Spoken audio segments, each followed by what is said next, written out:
नरेंद्र मोदी ने शनिवार को दुनिया के सबसे बड़े टीकाकरण महाअभियान की शुरुआत। पीएम ने कोरोना संक्रमण की लड़ाई में किसी भी प्रकार की ढिलाई न देने की सभी से की अपील। प्रधानमंत्री नरेंद्र मोदी आज वीडियो कॉन्फ्रेंसिंग के माध्यम से वाराणसी से गुजरात के केवड़िया के लिए नई ट्रेन का करेंगे शुभारंभ। आज से 8 ट्रेनें केवड़िया के लिए चलाई जाएंगी, जो सीधे विश्व की सबसे बड़ी प्रतिमा स्टैच्यू ऑफ यूनिटी से जुड़ेंगी। प्रदेश के कुछ क्षेत्रों में जारी शीतलहर का प्रकोप फिलहाल थमेगा, लेकिन घने कोहरे के साथ दिन में धूप न निकलने का सिलसिला रहेगा जारी। मौसम विभाग ने दिन व रात के तापमान में गिरावट के जताए आसार। और गोवा में शनिवार को एशिया के सबसे पुराने और बड़े 91वें संस्करण फिल्म फेस्टिवल इफ्फी का हुआ आगाज। सूचना एवं प्रसारण मंत्री प्रकाश जावड़ेकर ने फिल्म फेस्टिवल का किया शुभारंभ। नमस्कार, मैं हूं पूजा श्रीवास्तव। अब समाचार विस्तार से। कोरोना महामारी के खिलाफ निर्णायक जंग में जिस वैक्सीन रूपी हथियार का इंतजार इतने दिनों से किया जा रहा था, शनिवार से वो हथियार देश के लोगों को मिलना शुरू हो गया है।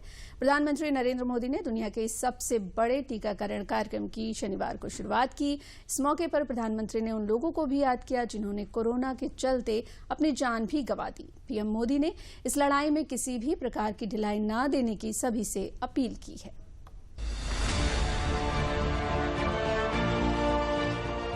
इतिहास में इस प्रकार का और इतने बड़े स्तर का टीकाकरण अभियान पहले कभी नहीं चलाया गया है। कोरोना से हमारी लड़ाई आत्मविश्वास और आत्मनिर्भरता की रही। संकट कितना ही बड़ा क्यों न, देशवासियों ने कभी आत्मविश्वास खोया नहीं।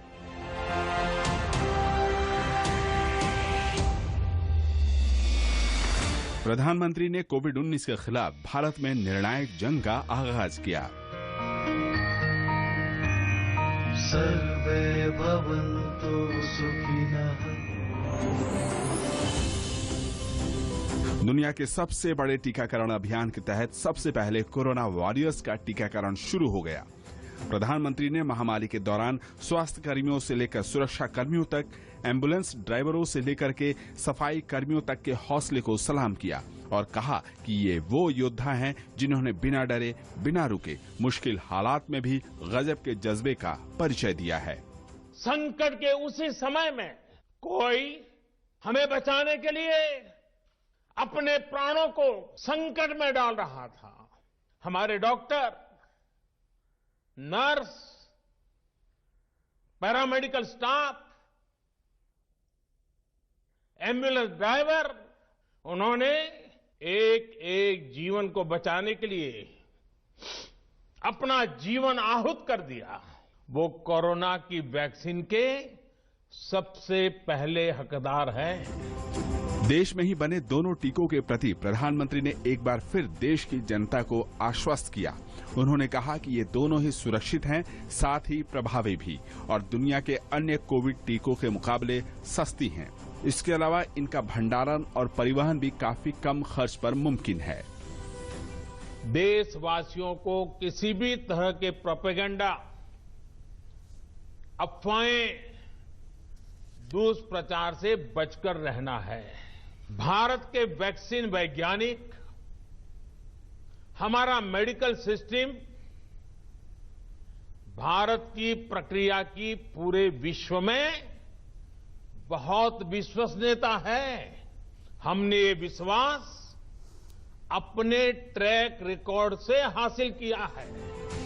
प्रधानमंत्री ने महामारी के खिलाफ भारत की जंग का जिक्र करते हुए कहा कि जनता कर्फ्यू से लेकर लॉकडाउन और एक लैब से लेकर के 2300 लैब का नेटवर्क खड़ा करना बखूबी बता रहा है कि देश ने एकजुट हो चुनौती का बखूबी सामना किया है।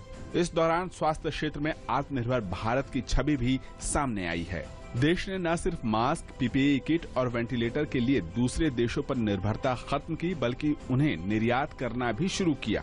इसके अलावा व्यक्तिगत से लेकर सामूहिक तौर पर लोग विभिन्न रूप से मदद करने के लिए सामने आए। भारत ने इस महामारी से जिस प्रकार से मुकाबला किया, उसका लोहा आज पूरी दुनिया मान रही है। केंद्र और राज्य सरकारें, स्थानीय निकाय, हर सरकारी संस्थान, सामाजिक संस्थाएं कैसे एकजुट होकर बेहतर काम कर सकते हैं, ये उदाहरण भी भारत ने दुनिया के सामने रखा। पीएम मोदी ने कहा कि आत्मविश्वास और आत्मनिर्भरता की इस ताकत से टीकाकरण के इस दौर को भी सशक्त करना है। उन्होंने एक बार फिर दवाई के बावजूद कड़ाई के मंत्र को दोहराया। राष्ट्र सिर्फ मिट्टी, पानी, कंकड़, पत्थर से नहीं बनता, बल्कि राष्ट्र का अर्थ होता है हमारे लोग। आज जब हम बीते साल को देखते हैं तो एक व्यक्ति के रूप में, एक परिवार के रूप में, एक राष्ट्र के रूप में हमने बहुत कुछ सीखा है। अब हमें नया प्रण लेना है, दवाई भी, कड़ाई भी। देश में कोरोना का पहला मामला आने के बाद से एक साल के अंदर ही 16 जनवरी से कोरोना टीकाकरण की शुरुआत हो गई है, जिसे पूरे देश में एक साथ 3,351 सेंटर पर शुरू किया गया। देश का पहला कोरोना टीका दिल्ली एम्स के सफाई कर्मी मनीष कुमार को लगा, तो वहीं पहले चरण में medical professionals of front line workers को ये टीका लगाया जा रहा है। दुनिया के सबसे बड़े टीकाकरण कार्यक्रम को शुरू करके भारत उन चुनिंदा देशों में शामिल हो गया है जहां वैक्सीनेशन की शुरुआत हो चुकी है। कोरोना वायरस के खिलाफ भारत ने निर्णायक जंग छेड़ते हुए दुनिया का सबसे बड़ा टीकाकरण अभियान शुरू कर दिया है। जम्मू कश्मीर और लद्दाख से लेकर कन्याकुमारी तक और सुदूर उत्तर पूर्व से लेकर पश्चिम में गुजरात तक देश के हर कोने में करीब 3 करोड़ हेल्थ वर्कर्स और फ्रंटलाइन वर्कर्स के टीकाकरण के संकल्प के साथ इस अभियान की शुरुआत हुई तो पूरी दुनिया देखती रह गई। शुरुआत करें देश की राजधानी दिल्ली से, जिसने इस टीकाकरण अभियान में सबसे बड़ी भूमिका निभाई। देश के सबसे बड़े अस्पताल एम्स में जब टीकाकरण की प्रक्रिया शुरू हुई तो वहां मौजूद थे खुद देश के स्वास्थ्य मंत्री डॉक्टर हर्षवर्धन। एम्स में सबसे पहले मनीष कुमार को टीका लगा, जो अस्पताल में सफाई कर्मचारी हैं। टीका लगने से पहले एम्स के मेडिकल स्टाफ ने सारी प्रक्रियाओं को पूरा किया। इसके बाद एम्स में नर्सिंग ऑफिसर धवल द्विवेदी दूसरे ऐसे हेल्थ केयर वर्कर बने जिनको टीका मिला। मैंने वैक्सीन सबसे पहले इसलिए लगाई था कि अगर होगा जो होगा वो मेरे साथ होगा। अभी मैं आपके सामने हूँ, मुझे कोई रिएक्शन नहीं है और बल्कि अंदर से और खुशी मिल रही है कि मेरे को वैक्सीन लगी है, तो जो थोड़ा बहुत कोरोना का डर रहता है वो निकल गया। दिल्ली के अलग अलग सरकारी और प्राइवेट अस्पतालों में भी टीकाकरण हुआ। हेल्थ वर्कर्स को पहली डोज दी गई और 28 दिन बाद दूसरी डोज दी जाएगी। अब बात करें देश के सुदूर उत्तर के जम्मू कश्मीर और लद्दाख से, जहां टीकाकरण अभियान की शुरुआत हुई। केंद्र शासित प्रदेश जम्मू कश्मीर में टीकाकरण अभियान की शुरुआत उपराज्यपाल मनोज सिन्हा ने जम्मू के सरकारी मेडिकल कॉलेज से की और वहां एक सफाई कर्मचारी राजू को पहला टीका लगा। वहीं श्रीनगर में SKIMS अस्पताल के निदेशक को टीका लगाकर कश्मीर घाटी में टीकाकरण की शुरुआत की गई। उधर लेह में ITBP के कैंप में उनके मेडिकल स्टाफ का सबसे पहले टीकाकरण किया गया। 2 और पहाड़ी राज्यों हिमाचल प्रदेश और उत्तराखंड में भी टीकाकरण की शुरुआत हुई। शिमला में इंदिरा गांधी मेडिकल हॉस्पिटल में चिकित्सा अधीक्षक डॉक्टर जनकराज को सबसे पहले टीका लगा। उत्तराखंड में ऋषिकेश स्थित एम्स में भी कोविड-19 टीकाकरण अभियान की शुरुआत हुई। गोवा में भी कोविड टीकाकरण की शुरुआत हुई। सूचना एवं प्रसारण मंत्री प्रकाश जावड़ेकर ने Goa medical college vaccine centre का दौरा किया, जहां एक सफाई कर्मी को कोविड का पहला टीका दिया गया। टीका लगवाने वाले पहले हितग्राही को केंद्रीय मंत्री ने प्रमाण पत्र भी दिया। जगह जगह देश भर में वैक्सीनेशन शुरू है। उनके रिश्तेदार और बाकी सब लोग और जो मित्र है उन सबको मेरी दरख्वास्त इतनी है कि सब लोग वैक्सीनेशन देने के रूम में न जाए। जैसे हम अभी बाहर रुके थे और वैक्सीन करके आने के बाद गुलाब का फूल दिया, वैसा एक फूल देकर उसका स्वागत करो जो वैक्सीन लेगा। यही प्रोटोकॉल हमें बाहर भी उपयोग करना है। पंजाब, झारखंड, छत्तीसगढ़, हरियाणा में भी टीकाकरण शुरू हुआ। रांची के चंदन क्यारी में कोविड-19 का पहला वैक्सीन मुकेश कुमार नाम के एक सफाई कर्मी को लगाया गया। रायपुर के सफाई कर्मी तुलसा तांडी को पहला टीका लगाया गया। बिहार में पटना समेत तमाम जिलों में भी टीकाकरण अभियान की शुरुआत हुई। बात पूर्वोत्तर के राज्यों की करें तो सभी जगहों पर हेल्थ वर्कर्स को टीकाकरण के साथ ही अभियान की शुरुआत हो गई। बात उत्तर प्रदेश की करें तो प्रदेश में टीकाकरण के लिए 317 बूथ बनाए गए, जहां कोविड-19 की वैक्सीन हेल्थ वर्कर्स को दी गई। लखनऊ के तमाम अस्पतालों में टीकाकरण हुआ तो झांसी के रानी लक्ष्मीबाई मेडिकल कॉलेज में भी वैक्सीन बूथ बनाया गया, जहां डॉक्टर और नर्सिंग स्टाफ को वैक्सीन लगाई गई। वाराणसी में भी टीकाकरण की शुरुआत हुई। राजस्थान में भी टीकाकरण अभियान सुचारू रूप से चला। जयपुर शहर के हरिबाक्ष कामाटिया चिकित्सालय में टीकाकरण किया गया।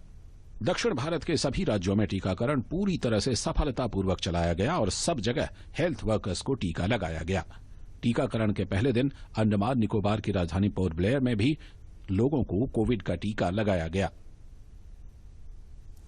अपने एक दिवसीय दौरे पर लखनऊ पहुंचे रक्षा मंत्री राजनाथ सिंह ने बलरामपुर अस्पताल और केजीएमयू में बने वैक्सीनेशन केंद्र का दौरा कर यहां डॉक्टरों और वैक्सीन लेने वालों से मुलाकात की।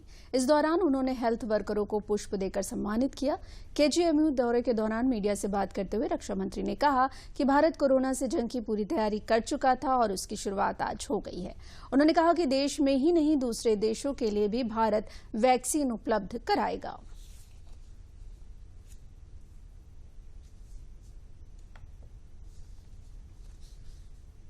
सबसे पहले तो मैं देश के वैज्ञानिकों को बधाई देना चाहता हूँ कि इतनी जल्दी और स्वदेशी वैक्सीन तैयार किया है, इंडिजिनस वैक्सीन तैयार किया है और आज सारे देश भर में ये वैक्सीनेशन का सिलसिला चल रहा है। और सबसे पहले डॉक्टर्स सब मिला जुला कर मेडिकल फ्रेटर्निटी, जो हमारा मेडिकल से जुड़ा हुआ समुदाय है, उसका वैक्सीनेशन होगा, जिनकी पॉपुलेशन सारे देश भर में सब मिला जुला कर लगभग 3 करोड़ के आसपास बनती है।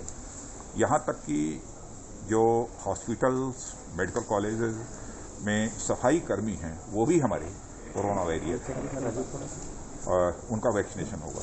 उसके बाद फिर 50 प्लस जो होंगे उनका वैक्सीनेशन होगा। आज अभी बलरामपुर हॉस्पिटल भी गया था, मेडिकल कॉलेज में यहाँ पर आया हूँ।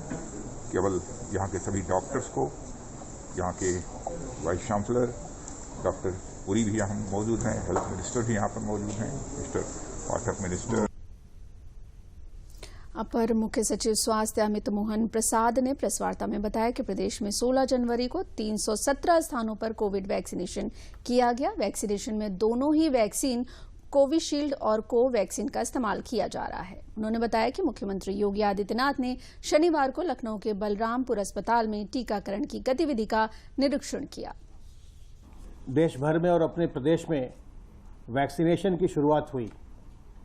प्रदेश में आज 317 स्थानों पर कोविड का वैक्सीनेशन किया जा रहा है। दोनों ही वैक्सीन कोविशील्ड और कोवैक्सीन का इस्तेमाल किया जा रहा है।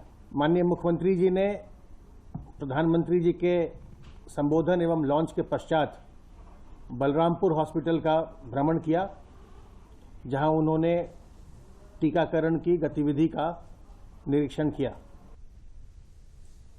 देश में कोविड-19 के टीकाकरण की शुरुआत पर डाक विभाग प्रयागराज में एक डाक कवर जारी किया गया। प्रवर डाक अधीक्षक संजय डी अखाड़े, डॉक्टर मनीष बंसल, नगर निगम के स्वच्छता ब्रांड एम्बेसडर संजीव त्रिपाठी के द्वारा इसकी शुरुआत की गई।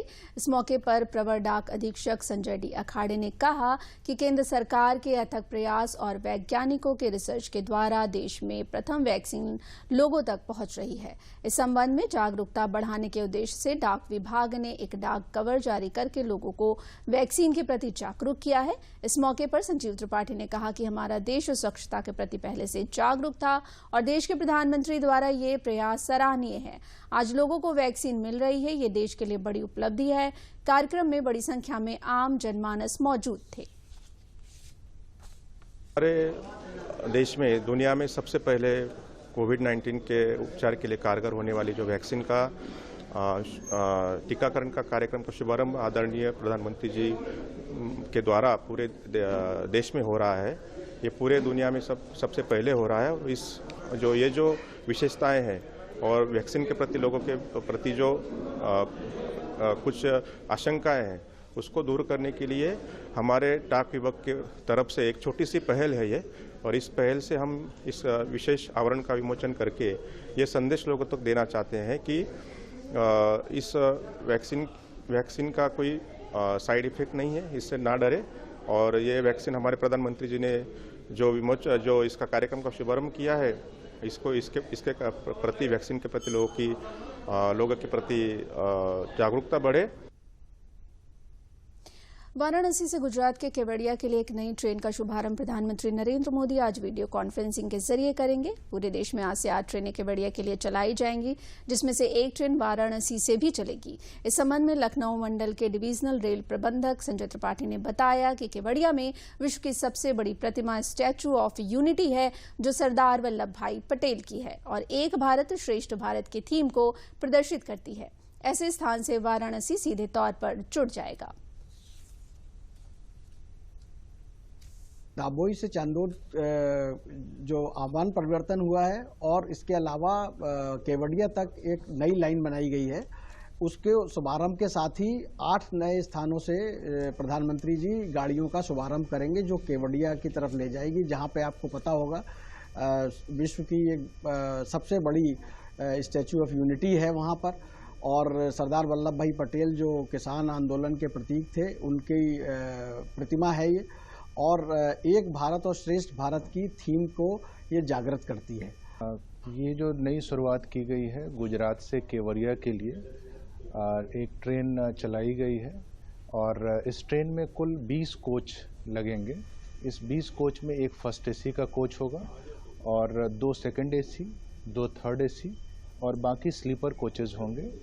और यहाँ पे अभी कल ही की डेट में इस गाड़ी को बुकिंग इसकी ओपन की गई थी और काफ़ी उत्साहवर्धक अभी ट्रेंड देखने को मिल रहा है, जिसमें स्लीपर कोचेज और थर्ड एसी तो फुल हो गए और वेटिंग लिस्ट में चले गए हैं। और ये एक अच्छा मौका है कि इसमें बनारस के वासियों के लिए केवड़िया तक का सफ़र का ये मौका मिलेगा। स्टार्टअप इंडिया कैंपेन को शुरू हुए 5 साल हो चुके हैं। इस मौके पर प्रधानमंत्री नरेंद्र मोदी ने एक अंतर्राष्ट्रीय सम्मेलन को संबोधित किया। उन्होंने अपनी बात रखी, कैसे खाका पेश किया, साथ ही साथ स्टार्टअप शुरू करने वाले तमाम युवाओं से उनके विचार जाने। देखिए इस खास रिपोर्ट को। महामारी के दौरान जब दुनिया की बड़ी बड़ी कंपनियां अपने सर्वाइवल के लिए संघर्ष कर रही थी, भारत में स्टार्टअप की एक नई फौज तैयार हो रही थी। स्टार्टअप ने आपदा में अवसर भी खोजा और विपदा में विश्वास भी बांधा। पहले जब भी कोई नई परिस्थिति आती थी तो पूछा जाता था कि हु विल डू इट, लेकिन आज देश खुद ये कहता है कि वी विल डू इट। ये प्रारंभ है आविष्कार, खोज और समस्याओं के समाधान का। ये है बढ़ती स्टार्टअप की दुनिया। बिम्स्टेक देशों के साथ स्टार्टअप इंडिया इंटरनेशनल समिट कार्यक्रम प्रारंभ में प्रधानमंत्री ने वीडियो कॉन्फ्रेंसिंग के जरिए शिरकत की। उन्होंने सदस्य देशों के साथ साझी विरासत, सभ्यता और चुनौतियों के मद्देनजर ज्यादा से ज्यादा स्टार्टअप क्षेत्र में साथ आने का आह्वान किया। साथ ही उन्होंने कहा कि देशों के बीच संबंध जितने मजबूत होंगे, उतना ही बिम्स्टेक देशों के स्टार्टअप को मजबूती मिलेगी। प्रधानमंत्री ने कहा कि नई सदी डिजिटल की है और एशिया की भूमिका काफी अहम होगी। ये समय की मांग है कि भविष्य की टेक्नोलॉजी एशिया की लैब से निकले। भविष्य के एंटरप्रेन्योर्स हमारे यहां से तैयार हो। इसके लिए एशिया के उन देशों को आगे आकर जिम्मेदारी लेनी होगी जो एक साथ मिलकर काम कर सकते हैं, एक दूसरे के लिए काम कर सकते हैं। भारत के स्टार्टअप यात्रा पर प्रधानमंत्री ने कहा कि बीते सालों में भारत में सोच बदली है और अब देश में सिर्फ शहरी ही नहीं बल्कि ग्रामीण क्षेत्रों में स्टार्टअप बढ़ रहे हैं। यही वजह रही कि कार्यक्रम के दौरान 12 कैटेगरी में दिए गए स्टार्टअप पुरस्कारों में से 8 छोटे शहरों के स्टार्टअपों को दिए गए। प्रधानमंत्री ने कहा कि यूनिकॉर्न क्लब में आज भारत की मौजूदगी बढ़ रही है। 2014 में भारत के केवल 4 स्टार्टअप यूनिकॉर्न क्लब में थे, 4, लेकिन आज 30 से ज्यादा स्टार्टअप्स 1 बिलियन मार्क को पार कर चुके हैं। आपको हैरानी होगी, इसमें भी हमारे 11 स्टार्टअप्स साल 2020 में यूनिकॉर्न क्लब में शामिल हुए हैं।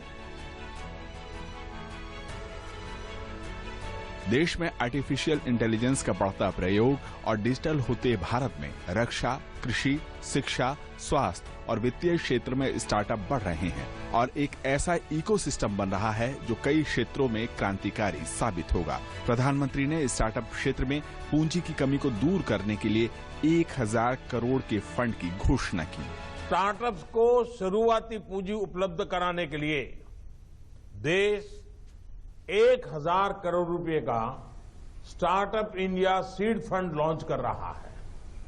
इससे नए स्टार्टअप शुरू करने और ग्रो करने में मदद मिलेगी।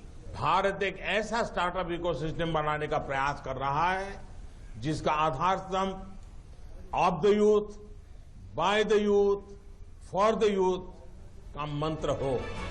प्रधानमंत्री ने कहा कि भारत सहित बिम्स्टेक देशों में संभावनाएं भरपूर हैं। स्थानीय समस्याओं का समाधान भी स्थानीय हो, इसका सामर्थ्य भी है। बस सही दिशा और सकारात्मक सोच और सहयोग स्टार्टअप को विकसित करेंगे और यही आने वाले भविष्य को भी तय करेंगे। Bureau report, DD news. रक्षा मंत्री राजनाथ सिंह ने शनिवार को लखनऊ स्थित मध्य कमान के बेस अस्पताल का भूमि पूजन कर आधारशिला रखी। इस अवसर पर मुख्यमंत्री योगी आदित्यनाथ और थल सेना अध्यक्ष मनोज मुकुंद नरवणे भी उपस्थित रहे। रक्षा मंत्री ने इस अवसर पर कहा कि सेना ने अपने कार्यों के द्वारा हमेशा ही देशवासियों का हौसला बढ़ाया है। उन्होंने कहा कि जिस तरह भारत ने कोविड-19 के खिलाफ लड़ाई लड़ी है वो दुनिया भर में अपने आप में एक उदाहरण है। उन्होंने कहा कि पिछले 20 सालों से यह हॉस्पिटल बनने के लिए कागजों में था, लेकिन इसकी मंजूरी अब मिली है। उन्होंने कहा कि अब काम करने का तरीका बदल गया है।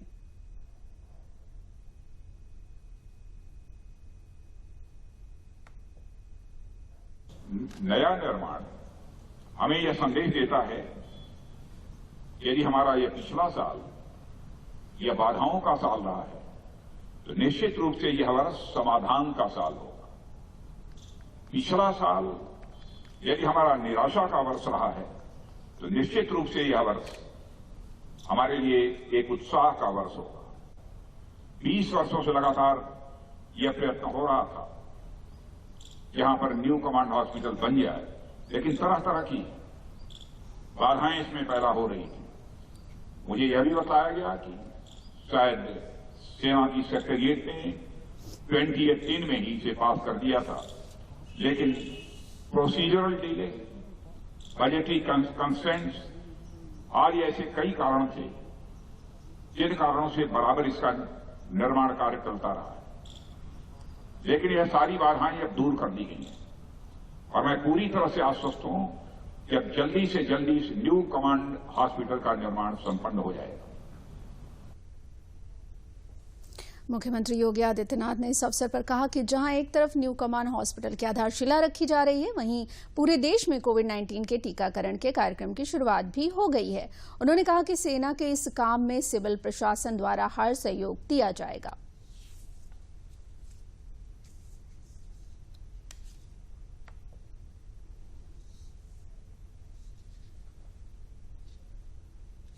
उत्तर प्रदेश ने कोरोना प्रबंधन के लिए जो बेहतरीन प्रयास किए, इसमें हम लोगों को सेना से निरंतर सहयोग प्राप्त होता रहा। सेना और सिविल प्रशासन का आपसी बेहतर समन्वय इस वैश्विक महामारी में देश की सबसे बड़ी आबादी के राज्य को सुरक्षित रखने, उनके मन में एक नए विश्वास को स्थापित करने में बहुत बड़ी भूमिका का निर्वहन इस दौरान हुआ। मैं आज के दिन पर मध्य कमान इस न्यू कमांड हॉस्पिटल की भूमि पूजन और शिलान्यास कार्यक्रम के अवसर पर इस बात के लिए आश्वस्त करता हूं कि रक्षा और सिविल प्रशासन मिलकर के इस पूरी व्यवस्था को आगे बढ़ाने में पूरी तरह मदद करेगा। राज्यपाल आनंदीबेन पटेल ने आगरा में एक्सपोर्ट प्रमोशन इंडस्ट्रियल पार्क स्थित मेसर से stone man craft India private limited factory का निरीक्षण करने के बाद आगरा के क्राफ्ट वर्क को बढ़ावा देने की बात कही। उन्होंने इनर रिंग रोड पर लगाए जाने वाले नए प्रोजेक्ट में हर संभव मदद देने का आश्वासन देने की बात कही, जिसमें स्टोन और वुड हैंडीक्राफ्ट के साथ पैकेजिंग का कार्य भी होगा, जिससे करीब 2 से 2.5 हजार लोग रोजगार पाएंगे।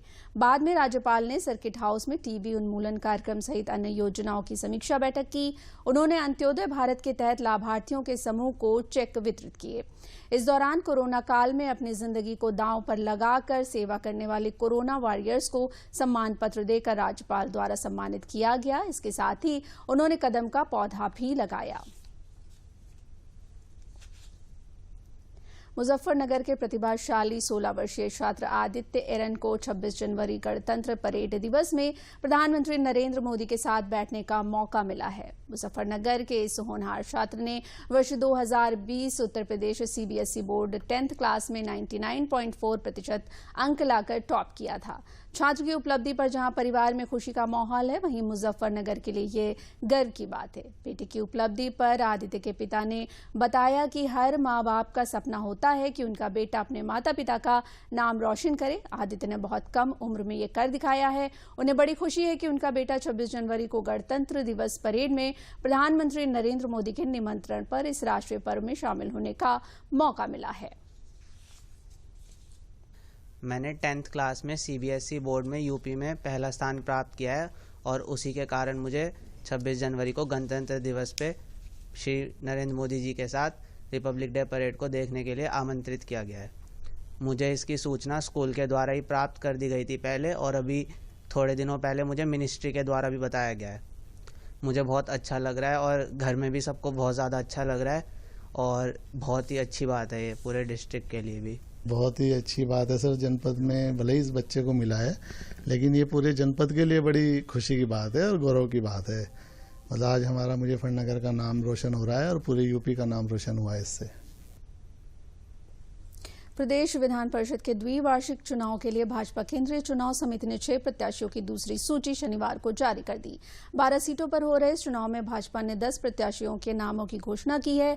दूसरी सूची में बुंदेलखंड विकास बोर्ड के अध्यक्ष कुंवर मानवेंद्र सिंह और उत्तर प्रदेश राज्य माटी कला बोर्ड के अध्यक्ष धर्मवीर प्रजापति का नाम शामिल है।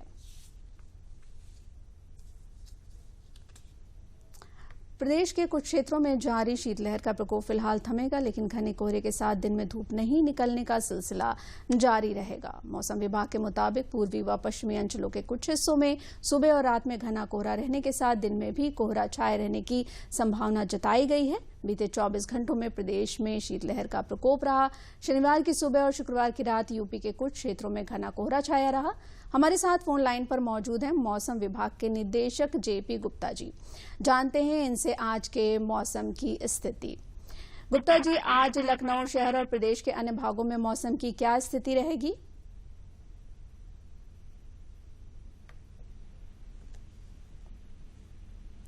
गुप्ता जी,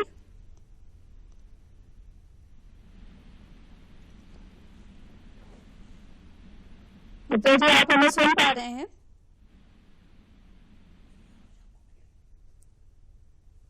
जी गुप्ता जी, आपको मेरी आवाज मिल रही है क्या?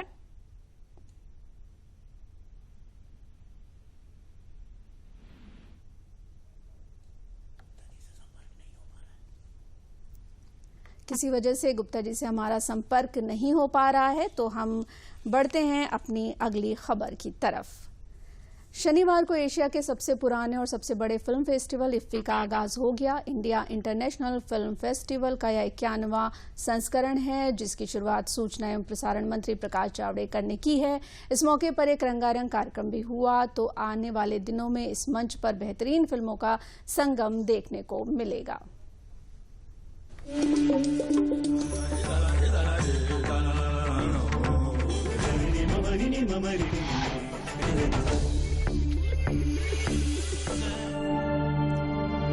और इसी के साथ एशिया के सबसे बड़े और पुराने फिल्म फेस्टिवल का शानदार आगाज हो गया।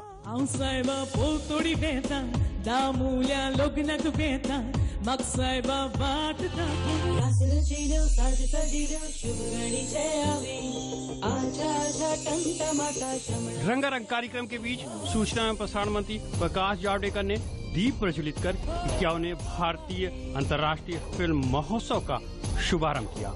16 से 24 जनवरी तक चलने वाले फिल्म समारोह को हाइब्रिड मोड में आयोजित किया गया है। फिल्मोत्सव के हाइब्रिड होने की वजह से इसे ऑनलाइन भी देखा जा सकता है। इस साल बांग्लादेश फोकस अंत में प्रमुख समाचार एक बार फिर। प्रधानमंत्री नरेंद्र मोदी ने शनिवार को दुनिया के सबसे बड़े टीकाकरण महाअभियान की शुरुआत। पीएम ने कोरोना संक्रमण की लड़ाई में किसी भी प्रकार की ढिलाई न देने की सभी से की अपील।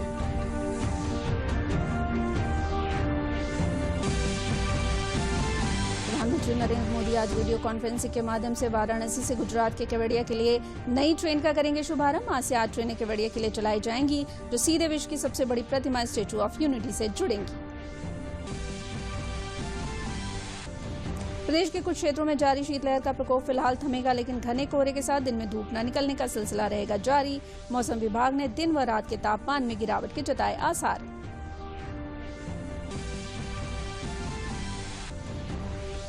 और गोवा में शनिवार को एशिया के सबसे पुराने और बड़े 91वें संस्करण फिल्म फेस्टिवल इफ्फी का हुआ आगाज। सूचना एवं प्रसारण मंत्री प्रकाश जावड़ेकर ने फिल्म फेस्टिवल का किया शुभारंभ। इसके साथ समाचार समाप्त हुए। नमस्कार।